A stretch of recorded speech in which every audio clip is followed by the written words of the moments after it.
It's Halloween soon, so I thought I wanted to challenge myself to make a horror game in 1 hour. At the moment, I'm making a horror game, but it's taken me like 2 weeks to make so far, so I thought I wonder if I could actually do one in an hour. This was inspired by a few people I'm watching YouTube, so I thought I'll take the challenge and see if I can do it too. So my plan was to do something very scary in like a small area because I would have to build all of it. Something like a room. So then it made me think, oh, I could maybe do something based on like my sleep paralysis streams. So the player like wakes up, hears a noise. I want to make sure to include like the thoughts of the character as well. I want them to be like very confused. Then they try and sleep again, like hoping the noise was like from outside or something, but then they hear the noise again from like a closer area, which makes them like fully wake up, but then they realize they're in a paralysis state, so they're unable to do anything. Then I want something like the door opening or something, and that's it. Just a little like short like scary story.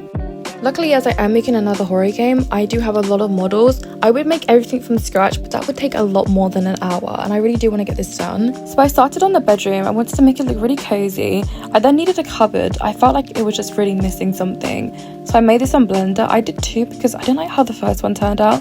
So I made another one. It was really rushed, so it's not going to be like really detailed or anything because I don't have enough time.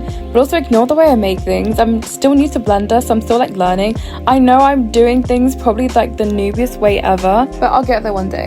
So this is how the room was looking. I'm gonna make it look like fuzzy though when the player does enter, so it will look a bit different. So this is how it was looking. Ignore the unicorns. That's like the account I upload the models on, just so I don't get banned.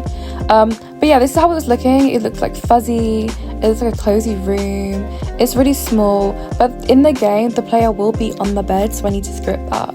And oh my goodness, this took the longest time. I had so many like issues with having it. Like sometimes it wasn't looking the direction I wanted, or sometimes it would just like fall or get stuck. It was horrible. But after a while, I got it to work, and I added in like a face to make it look like kind of waking up. I made it look like you're in a bit of a dreamy state. I made it so you can look left and right, but you can't actually move anywhere. The only problem being that my hour was actually up. By the time I made the cupboard, by the time I did all the scripting and had all the errors and fixed all of them, the time had already gone. It went so fast. So this is what I managed to do, but obviously I don't want to leave like this. It's not like a full game yet. So I carried on doing it to make it just like the final game.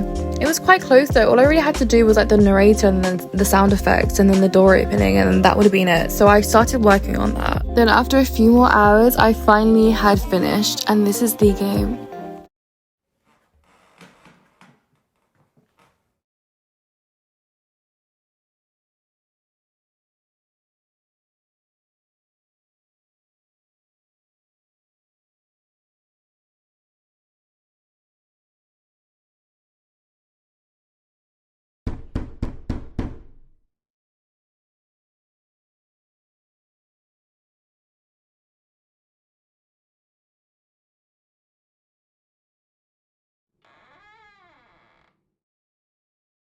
Part of me wants to go back and add like someone speaking or like a jump scare or like more options, but that's what I managed to do an hour and then a few hours after as well. But if you guys do the challenge, let me know how it goes, and let me know if you're actually able to like complete the challenge or not, because honestly time goes so much faster than you like realize.